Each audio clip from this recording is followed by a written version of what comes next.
귀한 찬양 감사드립니다. 네, 성가대가 참 아름답습니다. 우리 같이 한번 인사를 나눕니다. 주님의 은혜가 여러분에게, 앞뒤 전후좌우로 주님의 은혜가 여러분 위에 가득하기를 바랍니다. 가만히 한번 저를 주목해 보시기 바랍니다. 여러분은 혹시 이 땅에 질서가 없다면 어떤 일이 벌어질지 한 번 정도 혹시 생각해 보셨습니까? 태양의 표면 온도는 약 5,500도씨 정도 됩니다. 지구까지의 거리가 약 1억 5천만 킬로 정도가 됩니다. 그 거리가 너무 가까워도 너무 멀어도 사실 지구는 존재 자체가 불가능합니다. 그 태양을 중심으로 2천억 개의 별들이, 지구 같은 별들이 질서 있게 자신의 궤도를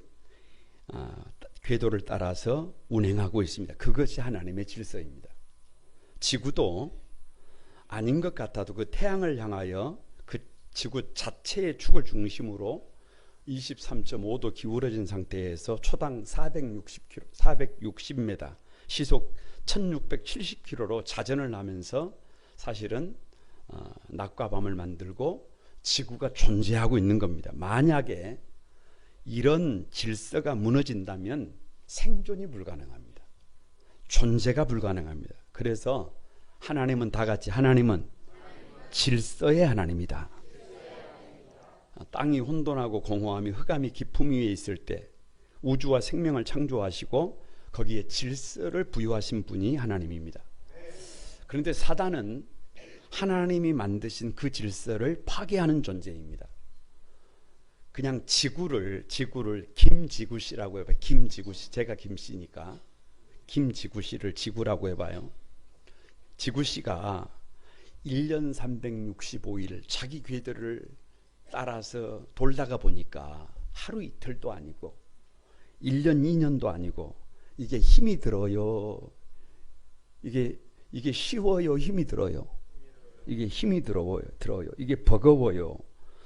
아무리 힘이 들고 버거워도 그 질서를 깨뜨리면 그냥 다 같이 아무것도 아니다. 그냥 아무것도 아니에요. 존재 자체가 불가능합니다. 생존이 불가능해요.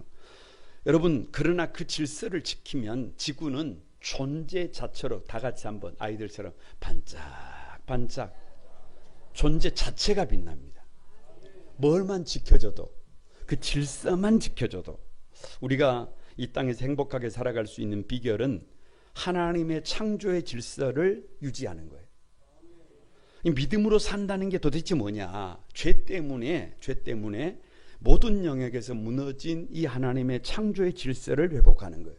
질서가 회복이 되면 사람은 사는 역사가 있어요. 치유되는 역사가 있습니다. 회복되는 역사가 있습니다. 건강해지는 역사가 있습니다. 질서가 회복되면 모두가 살 수 있어요. 공존이 가능합니다. 더딘 것 같아도 더 빠를 수 있어요. 고린도전서 강의 오늘 28번째인데요. 다 같이 한번 하나님의 질서. 왜 하나님의 질서냐? 이 땅의 질서가 무너졌다는 거예요. 질서가 무너져서 살기가 어렵다는 거예요. 고린도 교회가 문제 백화점이 된 이유는 하나님의 질서가 깨져버렸다는 거예요. 지금 우리 시대의 가장 큰 문제는 질서가 깨져버렸다는 거예요. 그 질서가 깨진 것이 결국은 인간이 병들고 고장나고 살 맛이 나지 않습니다. 가정이 무너지고 교회 공동체는 여러분 흔들리고 이 조국의 미래가 불투명해요. 고린도 교회를 향한 하나님의 요청, 다른 것이 아니라 하나님의 질서를 회복하는 것임을 믿습니다. 질서가 회복되면 치료가 됩니다. 회복이 됩니다. 여러분, 새로워져요. 오늘 말씀을 통해서 저와 여러분의 삶의 자리가 회복되는 귀한 역사가 있기를 바랍니다. 하나님이 요청하시는 질서가 도대체 뭐냐? 두 가지만 살피려고 하는데, 첫 번째가 권위의 질서예요. 다 같이 권위의 질서. 여러분, 3절 말씀을 같이 한번 봅니다. 3절 시작.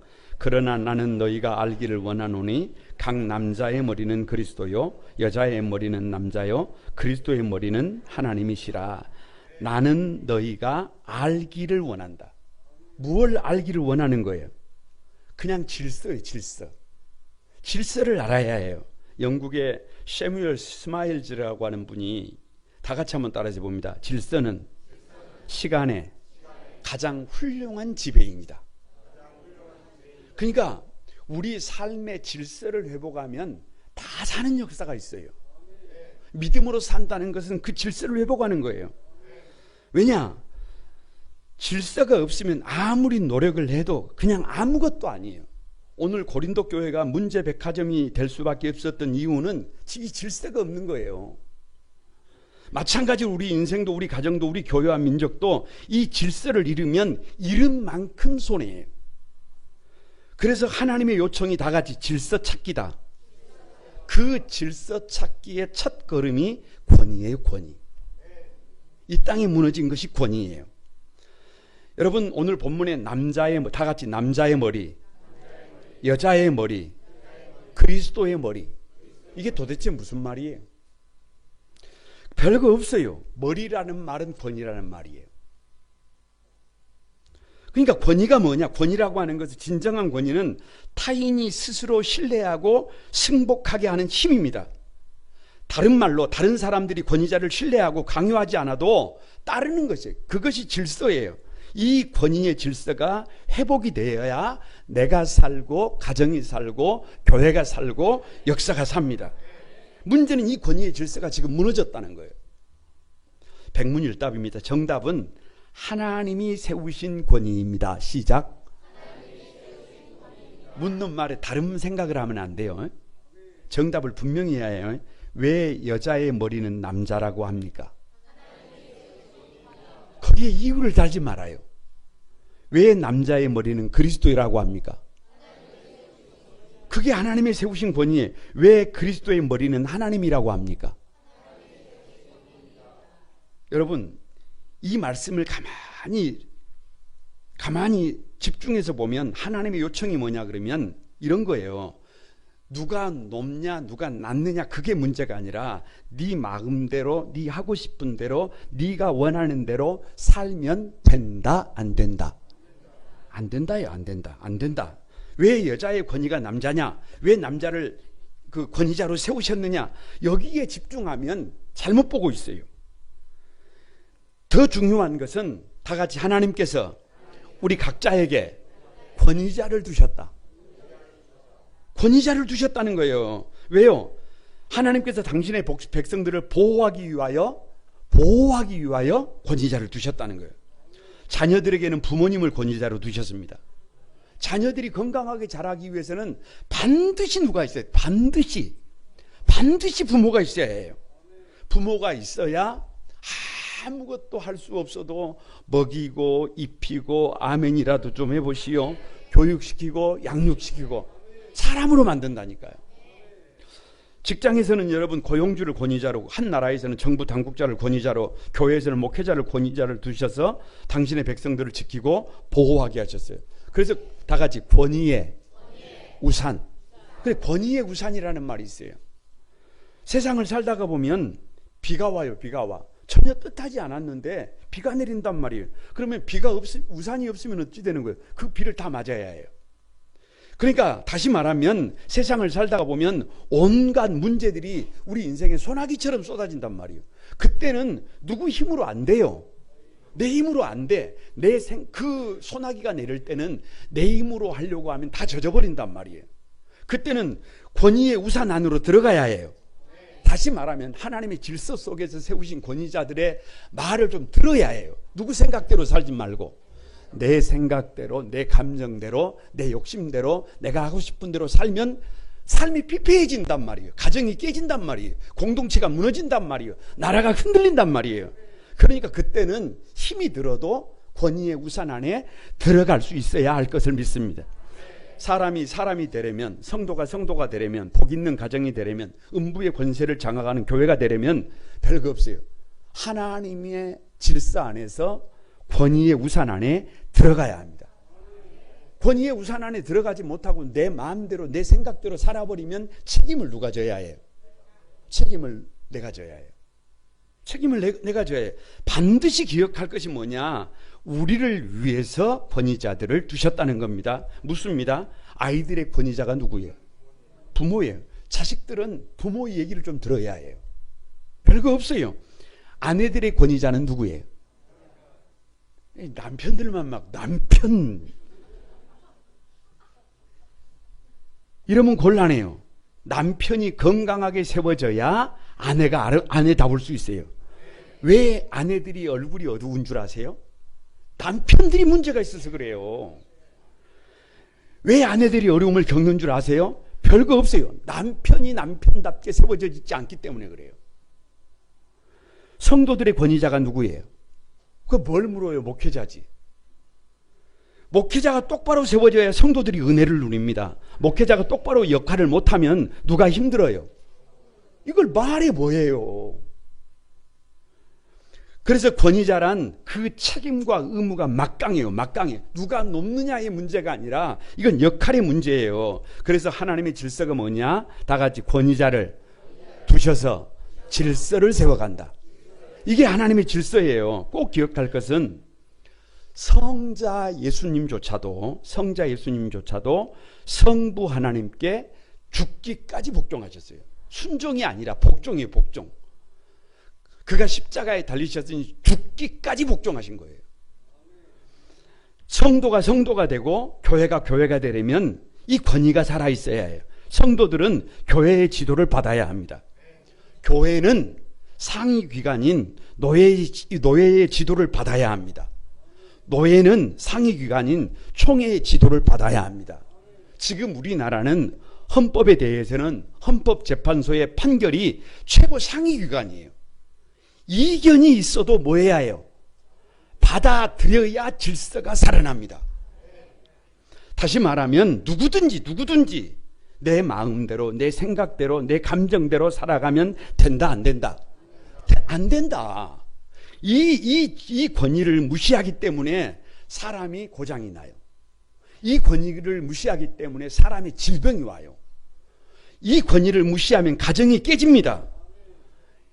이 권위를 무시하면 만복의 근원인 교회가 하루아침에 세상에 조롱을 받습니다. 이 권위가 무시되면 헌정이 유린이 돼요. 이 권위가 무너지면 하나님의 질서가 깨져요. 그러면 그 피해를 이 땅에 살아가는 사람들이 감당해야 해요. 그래서 좋은 권위자는 권위자의 권리보다 권위자의 책임과 의무가 우선돼야 해요. 예를 들면 여러분 보세요. 야곱과 하나님이 씨름을 합니다. 다른 말로 하면 야곱과 하나님이 싸워요. 사실 이 싸움이 안 됩니다. 그런데 묻습니다. 누가 이겨요? 야곱이 이겨요? 하나님이 이겨요?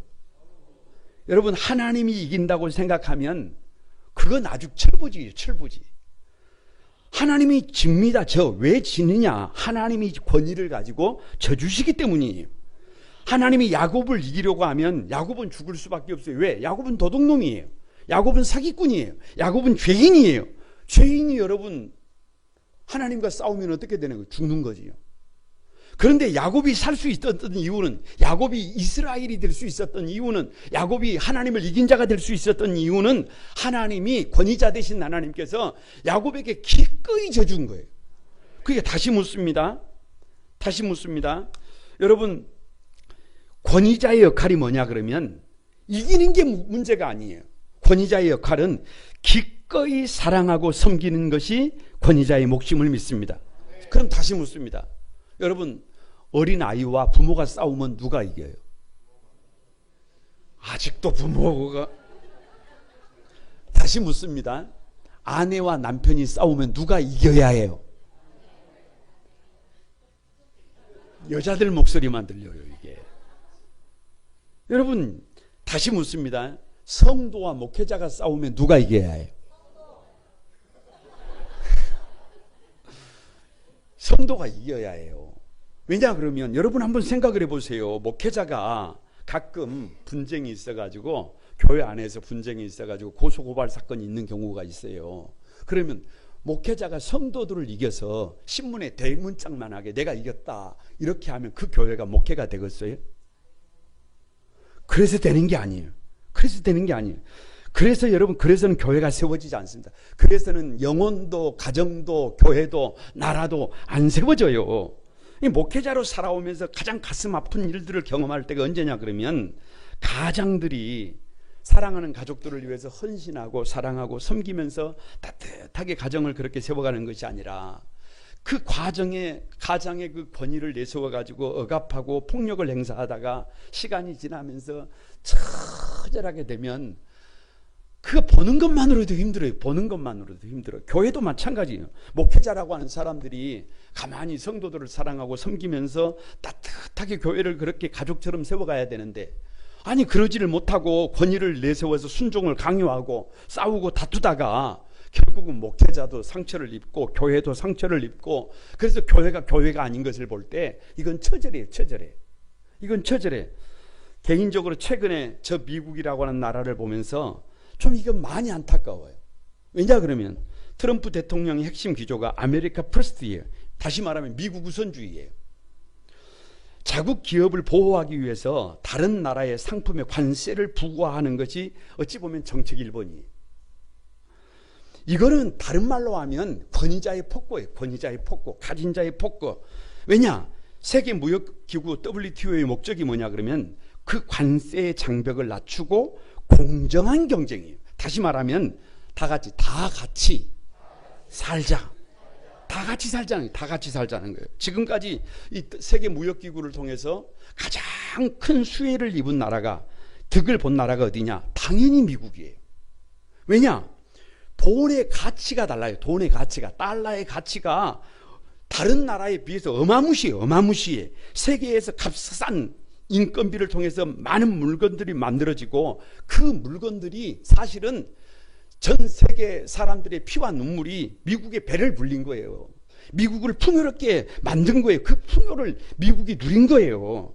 그런데 지금 WTO를 파기하고 관세를 물리겠다? 이제는 밖에서 물건을 만들어 오지 말고 공장을 미국으로 옮겨라? 이건 가진 자의 폭거예요.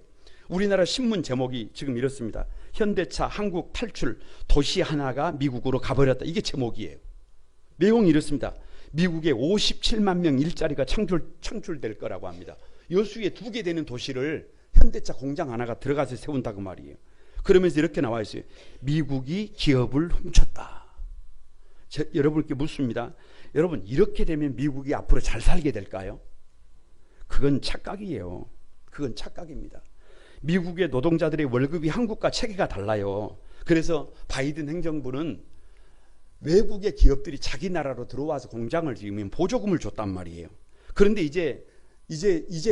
이제부터는 그 보조금이 없어요. 그러면 미국 노동자들의 월급을 주고 자동차를 만들면 자동차 값이 그 가격으로 못 팔아요. 비싸집니다. 그러면 여러분 한번 가만히 생각해 보세요. 자연스럽게 인플레이가 생기면서 돈의 가치가 떨어져요. 달러의 가치가 떨어져요. 월급을 받아도 살 수 있는 것이 별로 없어져요. 그래서 많은 경제학자들이 트럼프의 이 관세 정책이 역사상 가장 어리석은 무역 전쟁이라고 하는 거예요. 결국에는 미국의 소비자들의 부담을 증가시키고 세계 무역 갈등이 심화되고 글로벌 공급망이 무너지면서 이건 뭐예요? 세계 경제가 다 죽는 거예요. 다 망하는 거예요. 이거는 어느 한두 나라의 문제가 아니라 지금 모든 나라가 망하게 돼 있어요. 이렇게 가면. 결혼식장에 들어갈 때 전통적인 방법은 레드카펫을 이렇게 밟고 들어갑니다. 왜냐? 거기 의미가 있어요. 결혼을 파기하면, 결혼 서약을 지키지 않으면 짐승의 몸을 쪼개는 것처럼 몸을 쪼갠다는 거예요. 그래서 레드카펫을 밟고 들어갑니다. WTO 체결을 앞두고 우리나라가 저 2008년도에 구급 광우병 사태로 일컬어지면서 얼마나 많은 진통을 겪었어요. 그래서 약속을 했단 말이에요. 그래서 약속을 했어. 그런데 권위자가 가진 나라가, 더 많은 것을 가진 나라가 그것을 쪼갠다? 여러분, 이건 폭거예요. 폭거. 다시 말하면 권위자는 자신이 가진 힘을 가지고 억압하고 폭력을 행사해서는 된다, 안 된다? 이거 안 된다는 거예요. 그러면 다 죽는다는 거예요. 자신에게 주어진 힘을 가지고 다 같이 섬기고 사랑하고 세우고 축복해야 한다. 그런데 청교도 정신으로 시작한 전 미국이 아메리카 퍼스트다? 나만 살려고 한다? 그러다가 여러분 미국 죽습니다. 그러다가 미국 망합니다. 이건 팩트예요, 팩트. 다시 말하면 진정한 권위는 자기만 생각하는 것이 아니라 국제사회를 여러분 생각해, 협력을 생각해, 조화를 생각해. 모든 국가가 함께 이익을 공유하는 접근 방식으로 살아가야 해요. 그래야 다 살아요. 그래야 다 살아. 그래야 나도 살고 너도 살고 다 살아요. 다 살아. 그래야 건강한 사회가 이루어집니다. 이것이 하나님의 질서예요. 이것이 권위의 질서. 여러분 앞뒤 전후 좌우로 여러분 한번 가만히 한번 선포해 보시기 바랍니다. 지금 우리나라에 필요한 것이 뭐다? 이 권위의 질서다. 대통령은 자기 득을 생각하지 말고 자기를 버려야 해요. 욕심을 내려놓고 백성들을 생각해야 해요. 그래야 거기에 사는 법이 있어요. 그리고 백성들은 어려움이 있어도 거기에 따라야 해요. 그런데 이게 뒤집어졌어요.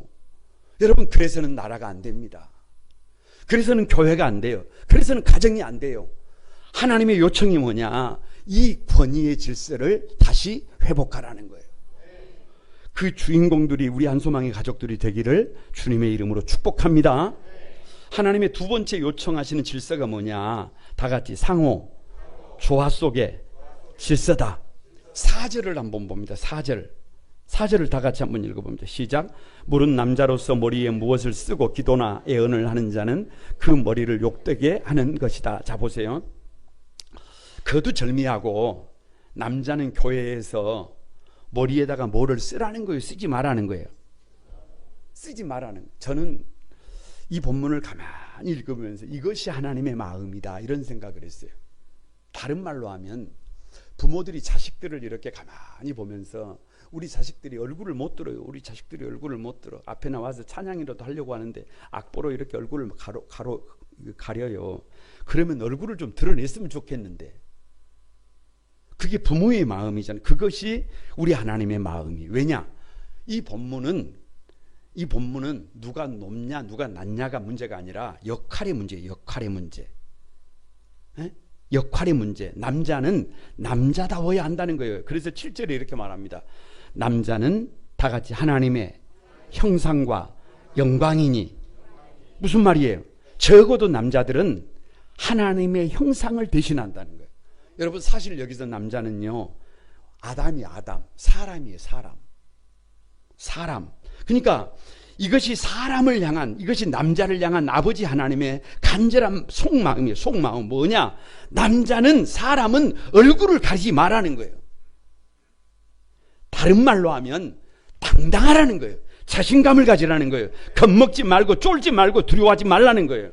여러분, 남자를 한자로 쓸 때 남자를 이 입구에 열십을 써요. 입구에 열십. 그래서 이게 밭전자가 되는데 그 밑에 힘력이에요. 그러니까 10명의 식구들을 먹이고 살리는데 뭐를 쓰는 사람이? 힘을 쓰는 사람이 남자예요. 예나 지금이나 10명의 가족들을 먹이고 입히고 그렇게 하는 것이 쉬워요, 어려워요? 그걸 생각해서 뭐예요, 여러분? 이거 어려운 일이에요. 이거 힘든 일이에요. 그러니까 그런 남자들에게 요청되는 것이 뭐냐 그러면 그런 어렵고 힘든 삶을 살아가면서 이 일은 하나님의 영광을 대신하는 일이다. 이 일은 하나님의 형상을 닮은 일이다. 뭐를 하든지 남자는 그 하나님의 형상을 가지고 영광이라고 하는 자부심을 가지고 당당하게 일하는 거를. 남자가 당당해야 가족들이 여러분 힘을 냅니다. 남자가 당당해야 그 안에서 모든 가족들이 힘을 낼 수 있습니다. 다시 말하면 남자의 책임과 의무를 강조하고 있는 것입니다. 그냥 남자가 대장이다, 남자가 중심이 되어야 한다, 그런 얘기가 아니에요.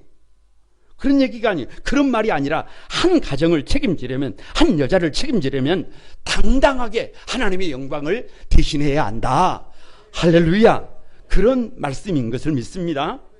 왜 상호 조화 속의 질서냐? 5절입니다. 5절을 한번 같이 읽어봅니다. 시작. 무릇 여자로서 머리에 쓴 것을 벗고 기도나 애언을 하는 자는 그 머리를 욕되게 하는 것이니 이는 머리를 민 것과 다름이 없습니다. 어려움이 있으니까 백문일답으로 정리합니다. 정답은 노예요. 노. 생각을 하면 이게 맞나? 이게 틀리나? 이렇게 생각하면 안 돼요. 무조건 뭐예요? 노예 정해놨어요. 자, 묻습니다. 고대 사회에서 여성은 숫자에 들어간다? 안 들어간다? 안 들어가요. 안 들어가. 노. 고대 사회에서 여성은 재판장에서 증인이 될 수 있다? 없다? 증인이 못 돼요. 증인이 못 돼. 사람의 숫자에도 포함이 안 돼. 말을 해도 공신력이 떨어져. 취급을 하지 않았다 그 말이에요. 다시 묻습니다. 카톨릭에서 여자가 신부가 될 수 있나요? 여러분, 신부가 못 돼요. 죽었다 깨어나도 여자는 신부가 될 수 없습니다. 그럼에도 불구하고 여러분 똑바로 보세요. 복음서를 딱 펼치면, 사복음서를 딱 펼치면 예수님께서 부활하시는데 그 부활의 첫 증인이 누구예요? 그게 우연일까요? 마리아를 첫 증인으로 성경 전면에 딱 이렇게 세워놓은 것이 그게 우연일까요? 그 시대의 모든 편견을 깨고 시각의 대전환이에요. 대전환. 고대 사회에서 여성은 신뢰할 만한 존재가 아니라고 생각했다니까요. 그런데 성경이 여성의 지위를 바꿔버린 것입니다.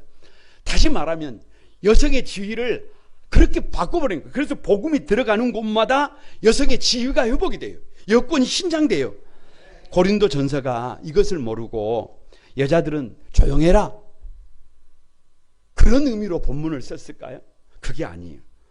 고린도 전서가 여성의 지위를 비하하는 것이 결코 아닙니다. 이것은 여자를 향한 아버지 하나님의 마음이에요. 여자의 역할이에요. 여자의 역할. 여자의 역할. 다시 말하면 다 같이 여자는 귀히 여김을 받아야 한다. 다 같이 한번 가슴을 한번 귀히 여김을 받아야 한다.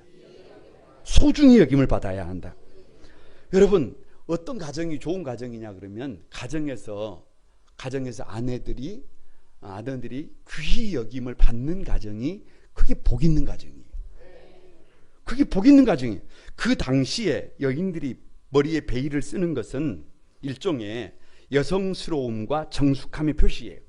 어렸을 때 베일을 쓰고 있으면 부모가 있다는 말이에요. 권위자가 있다는 말이에요.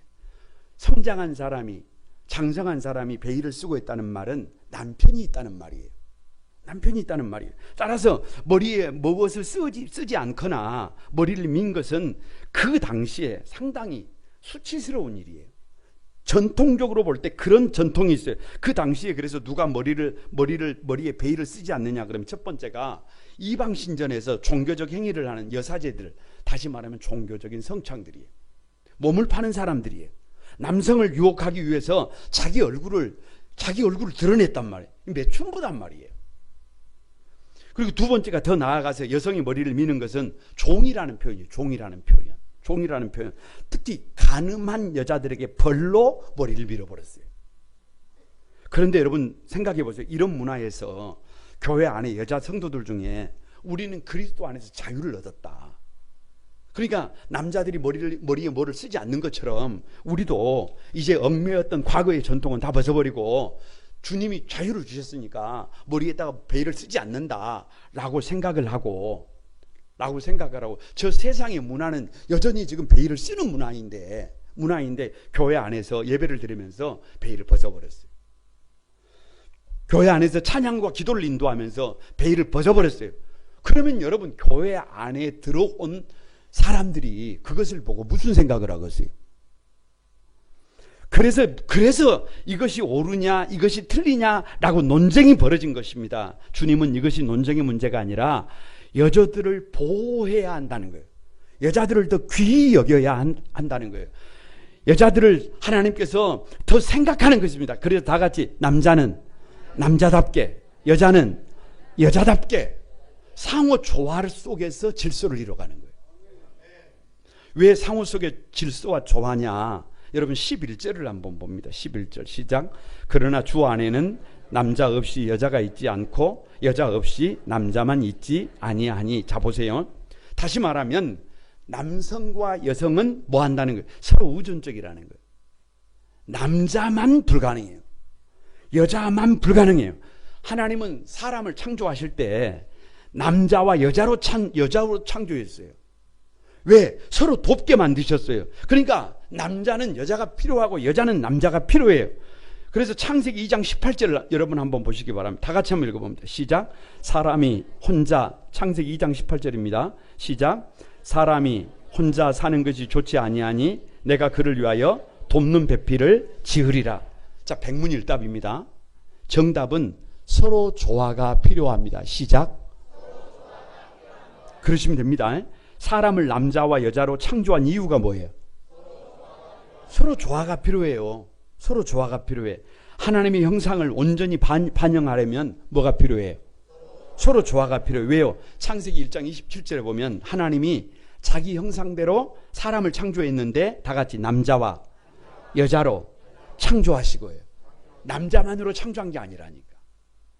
여자만으로 창조한 게 아니라 남자와 여자로 창조하셨기 때문에 하나님의 형상을 온전히 반영하려면 남녀가 조화를 이루어야 해요. 다시 묻습니다. 생명을 이어가는 자식을 낳으려면 남자와 여자는 뭐가 필요해요? 서로 조화가 필요해요. 하나님의 질서가 뭐냐 그러면 가만히 봐보세요. 부부는 남자와 여자여야 해요. 남자와 여자여야 해요. 남자와 남자가 될 수도 있어요. 그러니까 뭐 동성애도 괜찮다고요? 남자 며느리가 들어와도 괜찮다고요? 여자 사위가 들어와도 괜찮다고요? 요건 더 이상 말할 가치가 없어요. 이것을 보고 하나님의 질서가 깨졌다 그러는 거예요. 이것을 보고 하나님의 질서에서 벗어난 것을 죄라고 그래요. 그래서 남자와 여자는 누가 누구의 위에 있는 것이 아니라 상호 질서 속에서 뭐를 세워야 해요? 질서를 세워가야 해요. 창세기 2장 21절과 22절에 보면 이렇게 되어 있습니다. 같이 한번 읽어봅니다. 시작. 여호와 하나님이 아담을 깊이 잠들게 하심에 그가 잠들매 그 갈빗대 하나를 취하고 살로 대신 채우시고 여호와 하나님이 아담에게서 취하여 그 갈빗대로 여자를 만드시고 그를 아담에게로 이끌어 오시니. 자 보세요. 거두절미하고 여자를 만들 때 남자의 뭘로 만들었다? 갈빗뼈로 만들었다 이렇게 말씀하시잖아요. 아니 몸에 뼈가 많은데 왜 하나님은 여자를 만들 때 갈빗뼈로 만드셨느냐? 세 가지를 말해요. 하나는 평등하다는 거예요. 평등. 하나는 평등하다. 머리뼈로 여자를 만들어 놨다면 여자가 맨날 남편의 머리 위에 앉으려고 할 거 아니에요. 저 발뼈로 여자를 만들어 놨으면 남자가 여자를 그렇게 생각할 거 아니에요. 여러분, 그런데 하나님께서 중앙에 뭘로 만들어 놨어요? 갈빗뼈로. 왜요? 동등하다는 거예요. 지금 이 문제는 가정의 남녀를 말하고 있는 것이 아니라 교회 안에서 남자와 여자를 말하는 거예요. 그러니까 교회 안에서 남자와 여자는 주 안에서 모든 성도들은 뭐하다는 거예요? 동등하다는 거예요. 남자여야 한다, 여자여야 한다, 이건 말이 안 된다는 거예요. 이건 말이 안 된다는 거예요. 남자가 목사님이 될 수 있으면 누구도 여자도 목사님이 될 수 있어요. 이게 팩트예요. 두 번째가 여러분 보호와 사랑, 다 같이 보호와 사랑이다. 갈빗뼈로 여자를 만든 이유는 이 갈빗뼈가 중요한 장기, 예를 들면 심장이나 간이나 폐를 보호하는 역할을 합니다. 다시 말하면 남자는 누구를 보호할 수 있어야 해요. 여자를 보호할 수 있어야 해요. 여러분, 남자가 여자를 보호하지 못하면 그걸 푼수라 그래요. 우리 한소망의 가족들은, 남자들은 적어도 아내들을 잘 보호할 수 있게 되기를 바랍니다. 그래야지 푼수되면 안 됩니다. 또 남자가 여자가 남자의 내면을 살필 줄 알아야 한다. 그러니까 여자가 아내들이 남자의 내면을 살피지 못하면, 감정을 살펴주지 못하면 그걸 푼수라 그래요. 그걸 푼수라 그래. 그러니까 여러분 별거 없어요. 다시 말하면 이것을 다시 교회로 가지고 오면 교회에서도 남자와 여자가 역할이 남자이기 때문에 여자이기 때문이 아니라 남자와 여자의 역할이 조화를 이루어야 한다는 거예요. 세 번째가 다 같이 연합과 친밀성이다. 갈빗뼈는 사람의 몸 중에서 비교적 가까운 곳에 있어요. 그래서 남자와 여자가 서로 가까운 관계를 맺고 하나가 되어야 되는데 이것을 교회 안으로 가지고 오면 여러분 성도들이요 믿음이 성장하고 삶의 문제가 해결되고 기도가 응답되려면 법칙이 하나 있어요. 법칙이. 하나님과만 가까워지면 되는 게 아니라 성도들끼리 가까워져야 해요. 교회를 가야 되는데 교회에 보고 싶은 사람이 아무도 없어. 그러면 교회 안 나온다니까요. 그럼 오늘 우리 교회에서 오후에 진대회를 해요. 진대회를. 왜 진을 만들어놨어요? 성도들이 좀 친밀하게 움직이라는 거예요. 그래서 진대회 뭐 하는 거예요? 진 가족들 소개하는 거 아니에요. 진 자랑하는 거 아니에요. 막 화이팅 구호 외치는 거 아니에요. 그러니까 오후에 가지 말고 같이 그 자리에 함께 하시길 바랍니다. 그래서 친밀하다는 말은, 여러분, 연합과 친밀하다고 하는 말은 교회 안에서 성도들끼리 서로 다 같이 위해주고 아껴주고 세워주고 가만히 칭찬해주고, 그래야 누가 회복이 돼요. 우리가 회복이 되고 우리가 치료가 되고 우리가 새로워질 것을 믿습니다. 백문일답입니다. 정답은 서로 겸손히 조화를 이루어야 합니다. 시작. 서로 겸손히 조화를 이루어야 합니다요. 가정이 되려면 남편과 아내는 뭘 잘해야 해요? 겸손히를 꼭 넣으세요. 겸손히를. 서로 겸손히 조화를 이루어야 합니다. 여러분, 다시 묻습니다. 교회가 교회되려면, 교회가 부흥하려면 뭐가 돼야 해요? 서로 겸손히 조화를 이루어야 해요. 서로 겸손히 조화를 이루어야 해요. 여러분, 남자와 여자들이 조화를 이루어야 해요. 지금부터 제가 운을 띄우면 이상합니다. 남자만 있는 교회, 여자만 일하는 교회, 그 이상한 교회예요. 교회를 처음에 세울 때, 개척을 할 때 기도 제목이 뭐냐 그러면, 하나님, 남자들이 좀 힘을 얻는 교회가 되게 해주십시오. 그게 기도 제목이었어요. 그 이상해. 우리 교회 자랑이 뭐냐 그러면, 많은 자랑이 있지만 첫 번째 자랑이, 청년들도 보세요. 여자 청년들이 많아요? 남자 청년들이 많아요? 남자 청년들이 많아요. 희한한 일입니다. 요즘 없는 일이에요. 여러분, 우리 교회 가만히 구성원들을 봐보세요. 그러면 은근히 남녀가 같이 와요. 아멘 해봐요. 아멘. 이게 그냥 우연이 아니라 처음부터 기도가 그렇게 뿌려졌다니까요. 그렇게 뿌려졌어요. 그래서 교회는 남자와 여자가 조화를 이루어야 해요. 같이 가요. 거기다가 우리 교회의 특징이 뭐냐 그러면 질서가 있어요. 질서가. 혹시 여러분 우리 교회를 언제든지 한번 가만히 와보세요. 그러면 우리 교회는 사찰 집사님이 안 계시잖아요. 그런데도 교회가 질서 있어요. 어째서 그런 줄 아세요? 우리 교역자들부터가 아침에 출근을 하면 바로 일을 시작하는 게 아니고 교회를 한번 이렇게 돕니다. 돌아. 1층, 2층, 3층, 4층, 교육관 1층, 2층 주변을 돌면서 휴지가 떨어져 있으면 줍고 흐트러진 것이 있으면 바로 잡아요. 여러분, 무슨 말이에요? 그래서 교회를 가만히 보면 지금부터 제가 운을 띄우면 질서가 있고 해요. 목회자도, 성도들도, 찬양을 인도하는 사람도, 봉사하는 사람도, 예배하는 성도들도, 전도를 하는 것도. 가만히 보세요. 1년 365일 52주 그냥 질서 있게 전도하잖아요. 그 시간 그 자리에. 여러분, 진을 운영하는 것도 가만히 봐보세요. 질서가 있잖아요. 밴드를 가만히 봐보세요. 이런 교회가 흔치 않습니다. 질서가 있어요. 우리 교회는 뭐가 있는 교회예요? 질서가 있는 교회예요. 조화 속에 질서가 있어요. 여러분, 조화 속에 질서가 있어야 사람이 회복이 됩니다. 사람이 치료가 됩니다. 사람이 건강해져요.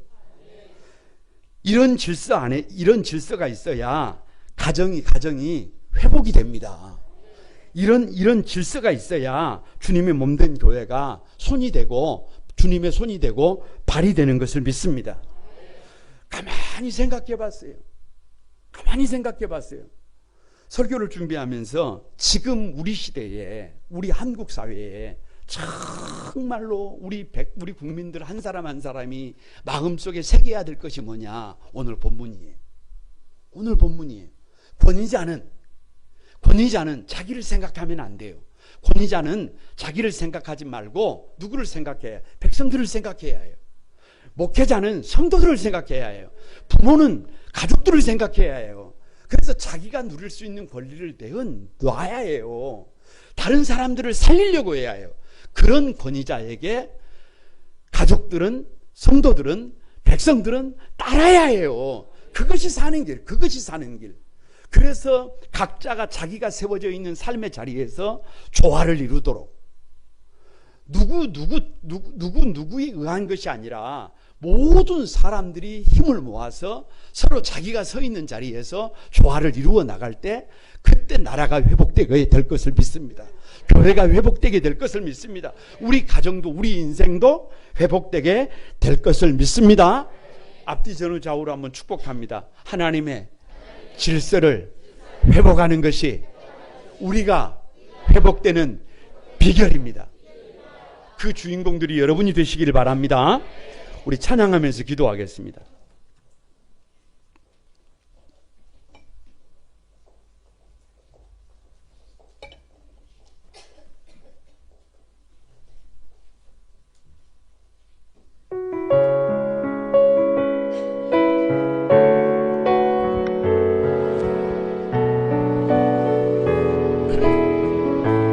주의 아름다움은 주의 아름다움은 날로다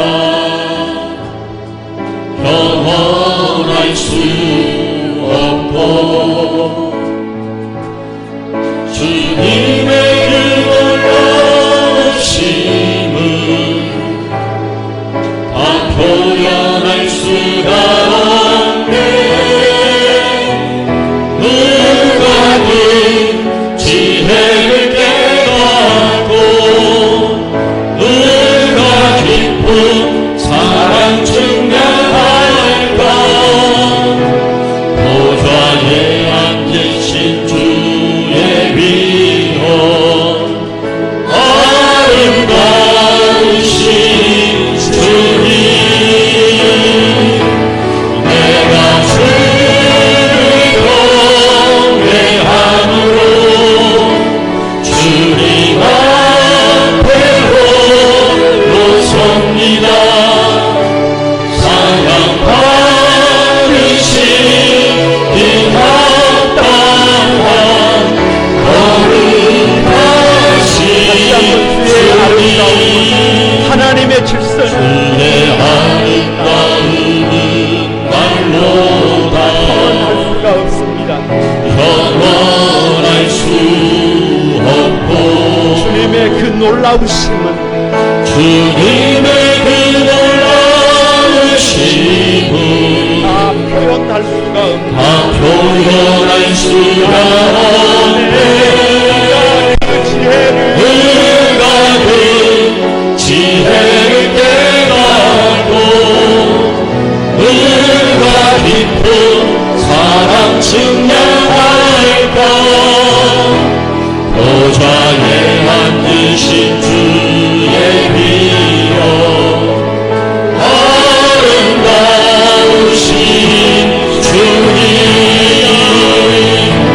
내가 주를 경외함으로 주님 앞에 홀로 섭니다.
있으면 좋겠습니다.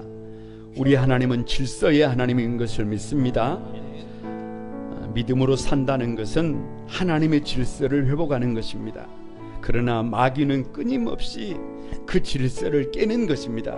하나님, 가만히 뒤를 돌아보면 하나님이 세워주신 이 권위의 질서를 깨는 삶을 살았습니다. 조화 속에서 질서를 회복하지 못했습니다. 하나님 용서해 주시고 지금부터라도 저 지구가 자기의 그 궤도를 벗어나지 않고 그 오르는 삶을 1년, 10년, 100년, 1000년 누적하는 것처럼 우리의 삶도 바르게 달려갈 수 있도록 하나님 축복해 주소서. 존재 그 자체로 빛나는 삶의 주인공이 되고 싶습니다. 여러분, 우리 다 같이 두 손 들고 하나님 앞에 주여 삼창하고 간절하게 한번 같이 기도합니다. 다 같이 기도합니다. 주여, 하나님, 질서를 깨는 원인이었습니다. 내 마음대로, 내가 하고 싶은 대로, 내가 원하는 대로 삶을 살았습니다. 하나님, 권위자를 나는 배척하고 하나님 가르침을 받지 못하고 어리석은 삶을 살았습니다. 서로 조화 속에서 아버지 질서를 회복하는 삶을 살지 못했습니다. 하나님, 서로가 얼마나 필요하고 서로가 얼마나 존귀한데 그것을 알지 못하고 어리석은 삶을 살았습니다. 이 하나님의 질서가 회복되게 하여 주시옵소서. 나사렛 예수 그리스도의 이름으로 질서가 회복될지어다. 우리 성도들의 삶에, 우리 성도들의 가정에 하나님의 질서가 회복되게 하여 주시옵소서. 은혜를 더해 주시옵소서. 거룩하신 주님 앞에 회개하며 기도합니다. 이 민족이, 조국의 교회가, 우리 사랑하는 성도들이 하나님의 질서를 깨는 삶을 살았습니다. 내 마음대로, 내가 하고 싶은 대로, 내가 원하는 대로 그렇게 살았습니다. 그래서 질서가 깨져버렸습니다. 그래서 조국이 몸살을 앓고 있습니다. 하나님, 이 민족을 불쌍히 여겨주시고 조국의 교회를 불쌍히 여겨주시고 우리 성도들 한 사람 한 사람을 긍휼히 여겨 주옵소서. 나사렛 예수의 이름으로 하나님의 질서를 회복할지어다. 사랑하는 성도들이, 가정들이, 교회들이, 이 민족이 하나님의 질서를 회복하게 하여 주옵소서. 권위의 질서가 살아나게 도와주시고 서로 조화 속에서 서로를 인정하며 손에 손잡고 하나님의 영광을 드러내는 기적의 주인공들이 다 되게 하여 주옵소서. 예수님의 이름으로 축복하며 기도드리옵나이다. 아멘. 다 같이 그 자리에서 일어나셔서 봉헌 예물 올려드립니다.